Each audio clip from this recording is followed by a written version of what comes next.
Hello, and welcome to Soarin' over D23, the ultimate Disney fan event. It is time. Welcome to the new Disney Experience Showcase. I've got a lot to share. We are doubling the size of Avengers Campus. We're adding 4 more cruise ships to our fleet. A major new Lion King attraction. A new nighttime parade. This isn't Blue Sky. We are going to do all of this. We are building a villain's land at the Magic Kingdom. An audio animatronic figure of Walt. Nice work, pal. WDW Radio, your information station. Hello, my friend, and welcome to the WDW Radio Show, your guide to the Disney parks, experiences, movies, and more. I am your host, Lou Mangello, and this is show number 796. And together, as we have been since 2004, I want to not only help you have the best possible Disney vacation experience when you go to the parks, but I also want to bring you a little bit of that Disney magic wherever you are here on the podcast, my weekly live video, blog, event, newsletter, and more. Please join the community and find everything at WDWRadio.com. At D23, the ultimate Disney fan event, Disney Experiences chairman Josh D'Amaro revealed a groundbreaking lineup of new attractions, lands, and projects that I think really solidify and highlighted Disney's bold vision for the next decade. And the event was a remarkable milestone for many reasons, and the very highly anticipated Disney Experiences Showcase fulfilled wishes, and I think, at least for me, exceeded expectations. And I had the incredible opportunity and privilege to sit down one-on-one with Disney Experiences chairman Josh D'Amaro the morning after his presentation to discuss the event, fan speculation, wishes, expectations, responses, and much more. And it's a very candid and personal conversation that offers unique insight into the strategy and mission, legacy, and message from this year's presentation. Josh takes us behind the scenes, emphasizing the connection between the company and its fans, and I was remarkably impressed with Josh's transparency, particularly illustrating the importance of listening to fan feedback, including criticism, to understand better and meet high expectations, which I think underlines his humility and I think dedication to the Disney community. And I did not take the responsibility of being granted this interview lightly, and rather than, in the very limited but incredibly generous time I had with Josh, try and touch on every single individual announcement and attraction, I instead wanted to focus on the important overarching and significance of the event and the relationship of the company to its fans like you and me. So I invite you to pull up a chair and sit at the table with me and Josh, and hopefully find our conversation as enjoyable, insightful, and rewarding as I did. And of course, huge thanks to Josh, who is someone who I didn't think I could like and respect anymore, but who gave me new appreciation of him as both a fan and a leader. And of course, I want to hear from you. I'd love to know what you think of my conversation with Josh. You can come share your thoughts over in the WDW Radio Clubhouse at www.radio.com/clubhouse, or call the voicemail. Share your thoughts there. I'll play it on the air.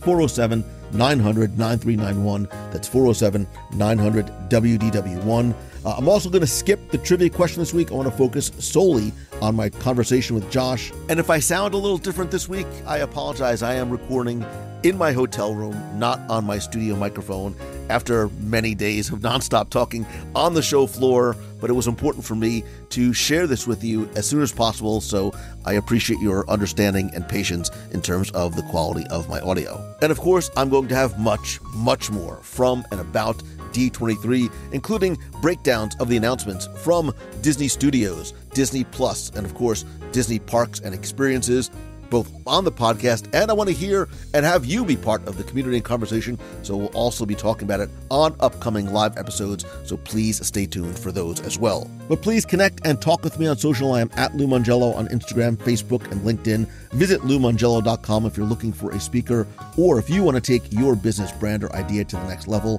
And if you like what you hear, and I hope that you do, please share the show and tell a friend.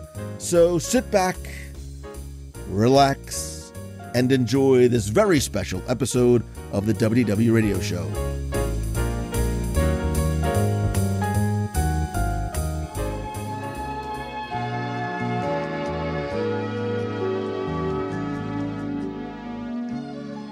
Josh, first, thank you so much for being incredibly generous with your time. It has been, oh, what a night.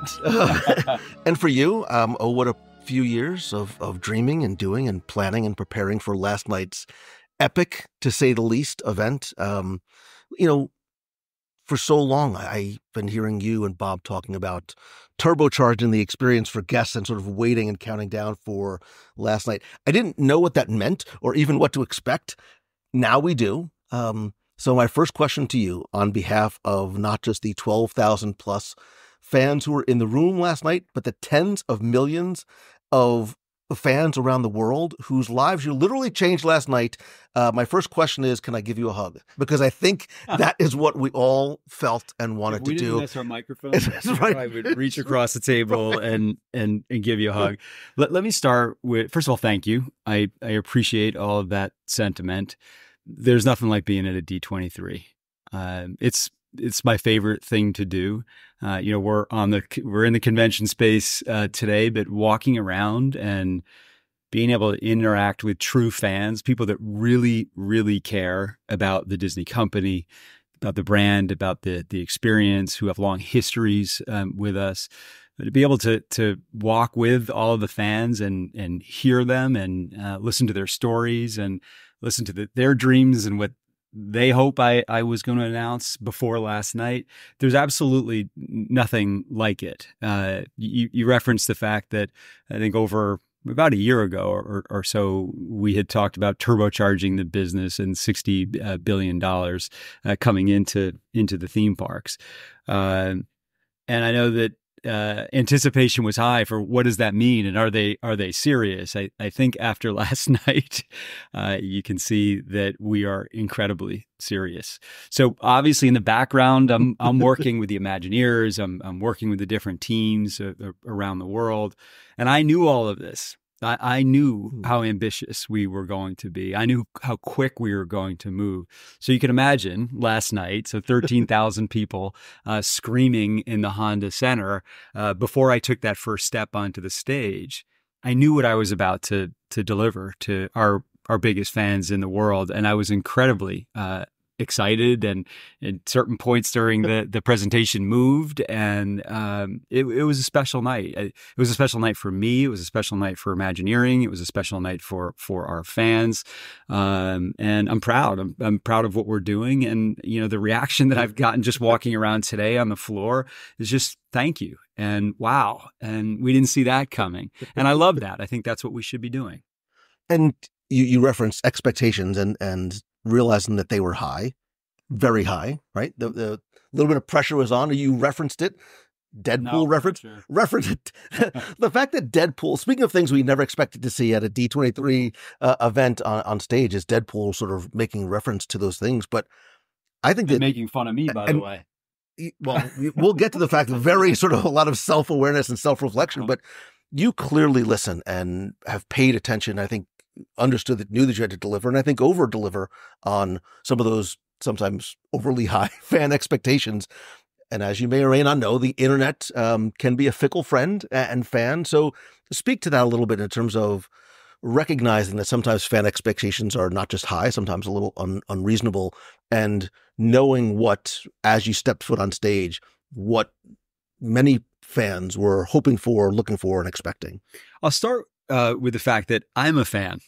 Right? I've been, first of all, around the brand my whole life. I've been a cast member for 26 years. I started, right across the street at the Disneyland Resort in an entry-level position.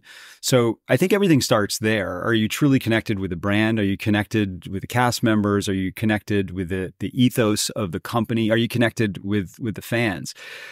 I start every single day that way. Like I feel like the luckiest guy in the world that I get to lead this part of the business and show up every morning and stay late into the night, absolutely loving what I do. And just so you know, that comes through. You referenced being on the show floor here. I've watched you, not in a weird way, but I've watched you in the parks and resorts as you walk around. And I've said this both publicly and privately. One of the things that I admire so much about you is that you are not just a true fan, but the way that you meaningfully engage and interact with every single person you speak to, right now. The way you look somebody in the eye, you listen to their story, you give them the hug, whatever sort of interaction that they're looking to have with you. And it's so genuine, and you make every person feel like they are not just the most important person in the room, but the only person in the room. And I think it's not just a gift, but I think that's why you being on stage resonates so much with us as fans. I appreciate that. And listen, I think that sometimes the simplest things in life are the most powerful things in life. I think this comes from my family and my mother and father. But to your point, look somebody in the eye, listen to their story, let them express, what their dreams are, let them express what their concerns might be, and really listen. And so back to your question, that's what I try to do. I know what I want. I know what I dream about. But when you stop in the park or you stop on the convention floor and you let somebody express that, by the way, the great and the not so great, right? Like I got a lot of, I can't believe how much you guys announced last night. That was amazing. And I got a fair amount of, I wish you had said this or that. And you know what? I think that's completely fine. Yeah. I think that's completely fine. I mean, what other company or brand in the world has so many people watching and hoping and giving you input? Having worked at the Disneyland Resort for so long, and when we were opening Star Wars Galaxy's Edge, and we were making some of the changes around the park to make sure that we were prepared. These little things inside of the park that people have a connection to in some way, or believe in for some reason, or know the story behind it, that's important. And sometimes we're going to have to make some changes that people aren't going to love. But anytime we do that, I want to make sure first I hear what you're worried about, what you're concerned about. I want to make sure you hear my point of view on, well, I think this is where we could go. But all of that I take very seriously. And I'm okay if somebody's got a different point of view on something, or if somebody's got a wish that I haven't yet stood on stage and talked about, because that's going to then be in my mind, and I'm going to be thinking about it. So I take that all very, very seriously. Like I'm humbled by the opportunity that I have here, and to walk around the floor and people recognize me. It's not because of Josh. It's because that people love Disney. No, it's because of Josh. Well, I'm not sure about that, but I really, really want to do my best for everyone. And I think last night just felt so good. Yeah. I mean, to stand up on that stage and feel the energy coming back at all of the cast up there with all of these announcements, just an amazing night. The energy in that room, which is why being there is so incredible, and it's a privilege, because it's, especially last night, it was part concert, part Super Bowl, part sneak peek, sort of behind the curtain. At heart, still a fan event. I think every one of us sitting in the audience, no matter where we were sitting, we felt like you were speaking directly to us. One of the things that I know that struck me, and I've had a lot of conversations since last night, was just how very self-aware you and the company were, and not just about you, but you showed the guests that you see them, right? You see us, you're listening, you get it, you understand. Some of the jokes, were very funny, but also, very pointed, like you were sort of acknowledging things that you've heard fans talking about. And I think really hit home with us, not just because they were funny, but like they are listening. They do get it. They're here. Talk about the decision to be so honest, so self-reflective, because I think that in and of itself was and is a huge gift to fans, because I think it's an expression of the trusted relationship that you and the company has with each one of us. Yeah, that's a great question. There's a lot in there. I'll start with the most basic thing to me, and that is I believe fans of any company, but particularly the Walt Disney Company, they want to see human beings that are running this place. They want to know the people that are leading or performing actually care, that they're part of it and not just doing a job. I'm doing air quotes here, but not just doing a job. And so I want to make sure all of our fans see people, whether that's me or a frontline cast member or an Imagineer, like real people who are not perfect in any way, but have big dreams and hopes and beliefs in where we should go in the future. And I think the more that we can recognize that publicly, I think the more the interaction just builds, and the trust, I think, to your point, bills. And so it's funny, you do a show like that and you can feel the team a little bit like, oh my gosh, Josh, you going to be okay with this? I'm like, totally. Yeah, I've worn a tight sweater or two. In Deadpool, you can make fun of me on that. Or Phantasmic, like we think about all these things. Like they're real. We know when we're not perfect.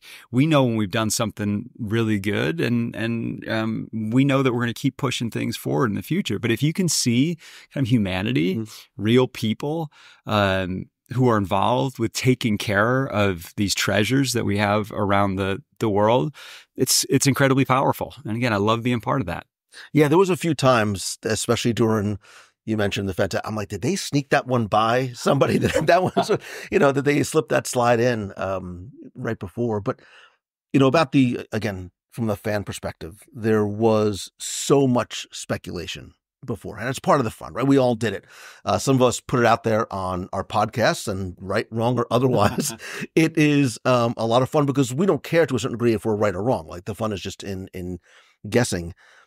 For me, I said the thing that I was most excited about was the things that I was getting wrong, didn't even talk about, right? I wanted the unexpected jaw drop moment, and it delivered in spades because it happened more than once. There were so many times that nobody saw this coming. However, I will say we have a Disney Cruise Line balloon in our booth. I'm not saying that. I saw that.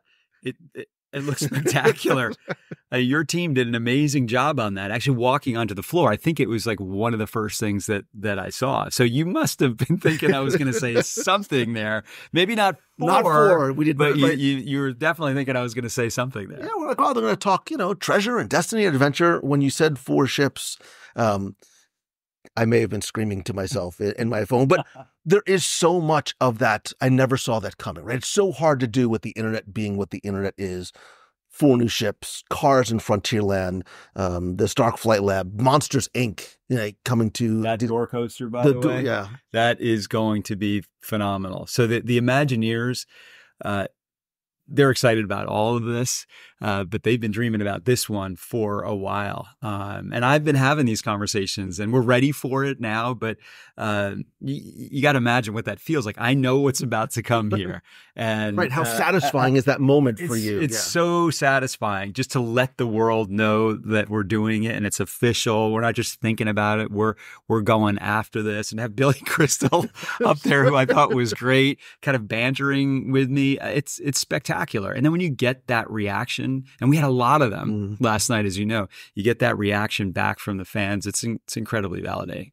And I love being able to see your reaction because you are a fan and you're not just, an executive in a position that's delivering a message.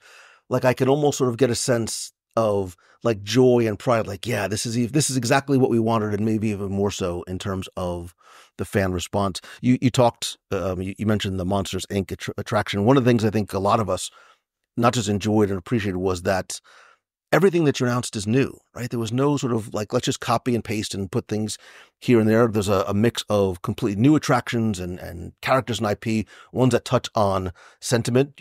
Monsters, Inc., I remember back in 2007, there was the rumor of this door coaster. The time is right, probably even more right now for a lot of reasons. But I love this idea of, and I think we've seen this over years, this sense of nostalgia, right, and sentiment. What's old and new. Talk about the importance of sentiment in when you are trying to decide which attractions are the ones you're going to greenlight and announce at an event like this. Well, I'll start with the fact that at the Walt Disney Company, we're incredibly privileged to have all of this intellectual property that we have. And when it comes ultimately down to making a decision, it's about balance, making sure that you're bowing down to legacy in some regard, and making sure that you're kind of stoking those emotions that people have with something like the Monsters franchise, which we definitely wanted to do here, but also being cognizant of the fact that we're going to want new and fresh. There's this generational effect that takes place across the Walt Disney Company, where a parent may take a child to something that was so important to them. Monsters Inc., maybe, for example. And you can imagine them walking through this land or maybe getting on the door coaster together.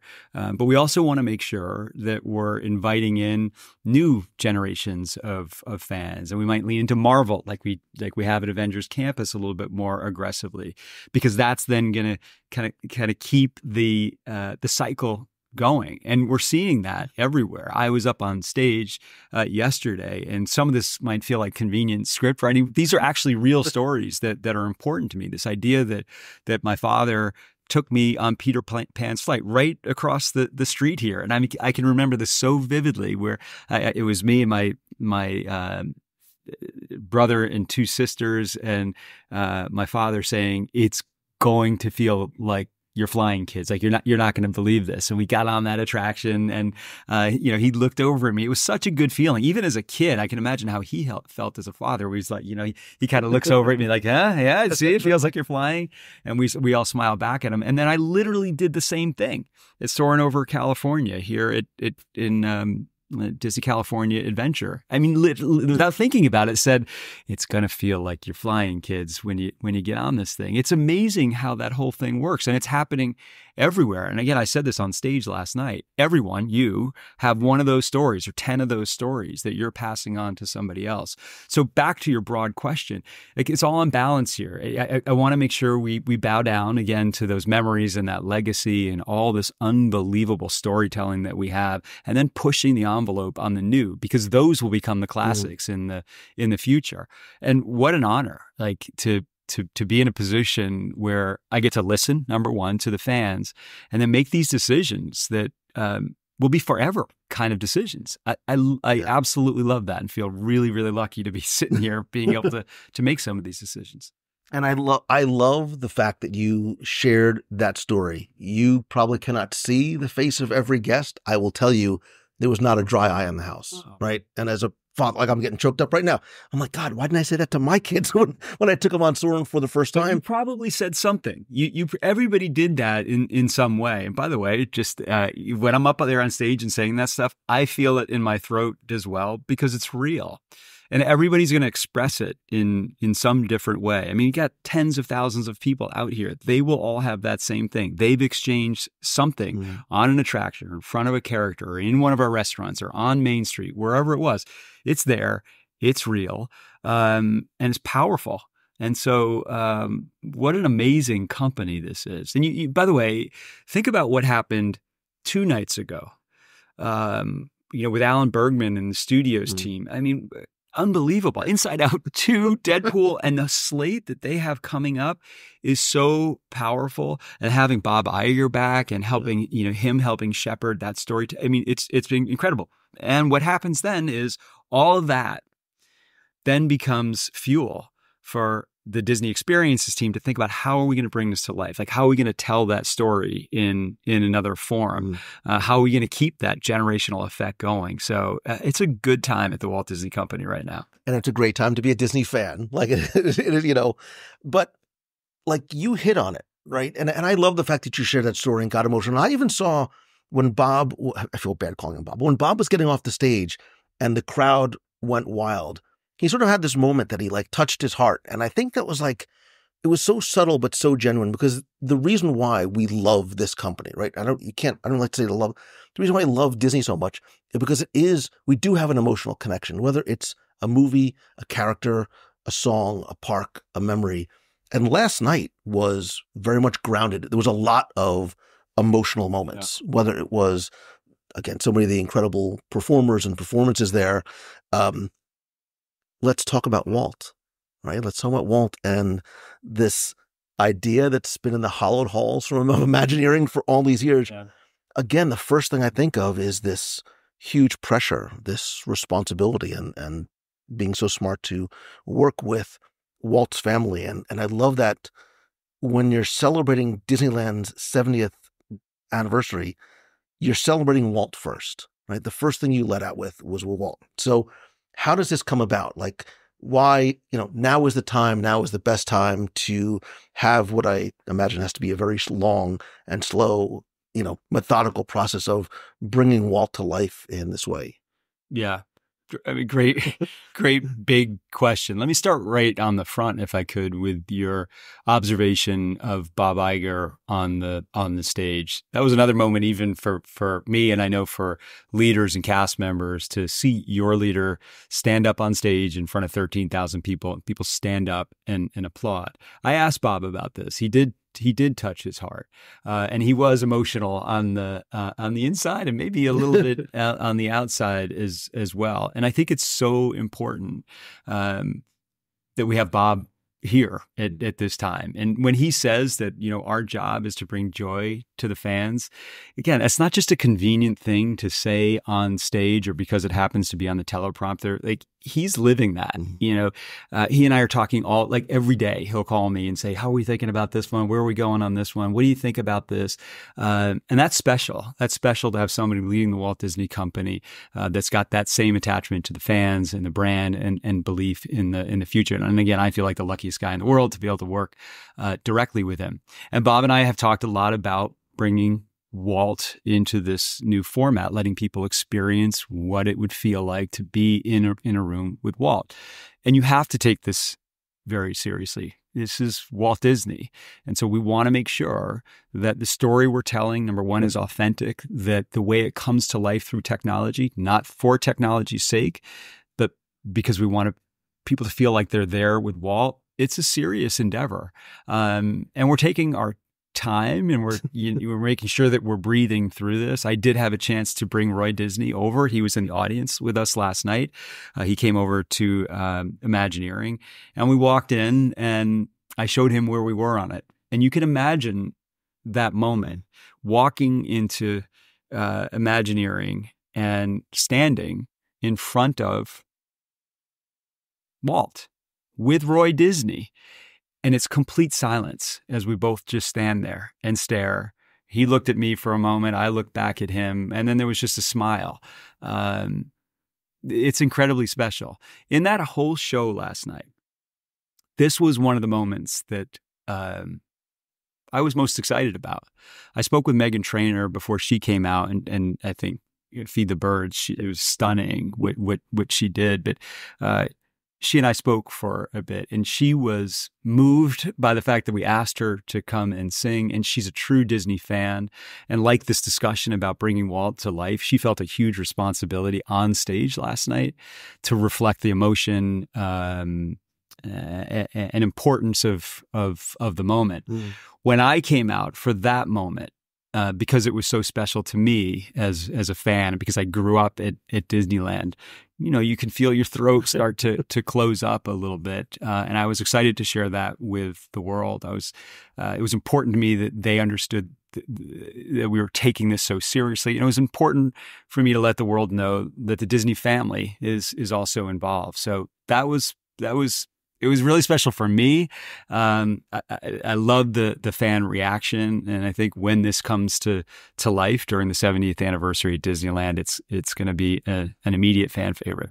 Yeah, because there was, again, I have dozens of questions about dozens of announcements. We have a little amount of time, but whatever guests might have taken away as the one they're quote unquote most excited for, I think that's the one that's the most meaningful, right? And the one that we are so looking forward to, because we know it is going to be an emotional moment for us, because we all have a connection to Walt, the man that's going to be represented here. Yeah.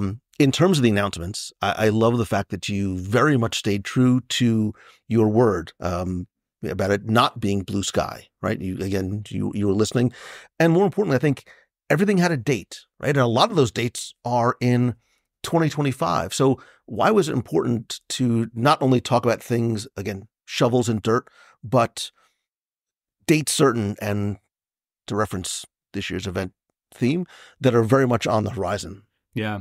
Well, listen, a couple of years ago, I stood up on stage and I shared our ambition in terms of where we were going. One of the things that was important to me was to make sure that the fans saw behind the scenes a little bit. They knew what we were actually thinking about. And And you might imagine I got some feedback on that internally and externally, like, you can't do it that way. And I'm like, no, let's show them. I said, I get to go into Imagineering every day and I'm seeing what a Scott Trowbridge is working on. I'm seeing what an Ali Rubenstein is working on. Like, it's beautiful. And I want to share that with the world. And we did. And I called some of it blue sky, but I wanted everybody to know, like, this engine's running hot and we've got some amazing things on the horizon. So now this year, like I said, we get some feedback on that. Are they serious? Well, now you know we're serious. But it was important for me to tell our fans we're not only serious, but this is coming like now, like soon. So we're not just concepting here. We are going after this, and in many cases, actually, the infrastructure and dirt that's moving, and in all cases, these are real plans. So when you talk about Monsters Inc. and you talk about a door coaster, there are models already. Like this is all real stuff. When you talk about what we're doing with villains, which by the way, oh my gosh, this is going to be insane. Like they're deep in that, and so I wanted our fans to know this is real. Like we're going after this. You're going to feel it. You're going to see it. You're not going to have to wait, for another generation. Like it's going to happen now, and we got a pretty good response from that. Yeah, it's interesting when you talked about 2022 and this vision of the short and long term future. I was like, are they just trying to sort of test the reactions and see what the temperature is, or was it a red herring all along? You don't have to answer that question. Again, I have so much that I wish that I could ask you because we'll spend more time together. Get more time. I would love that because when we left, our brains were wonderfully mushy trying to process it all for you. I felt like a kid at Christmas whose parents just kept on reaching out under the tree and taking out like present after present after present. And it was just one gift after another. I hoped for a single jaw drop moment. We got them in spades. It was an emotional night for everybody. My last question to you is for you. Like, how do you feel today? Right? Like you as Josh, the executive, as the leader of an incredible cast, and as, after such would have to be an emotional night for you as well. I'm proud. I'm the person that gets to stand up there on stage and deliver all of this fantastic news and feel the crowd reacting to it and walk this floor and have people yell, thank you, or what their favorite piece was. Like I'm the one that gets to receive all of that. But my pride is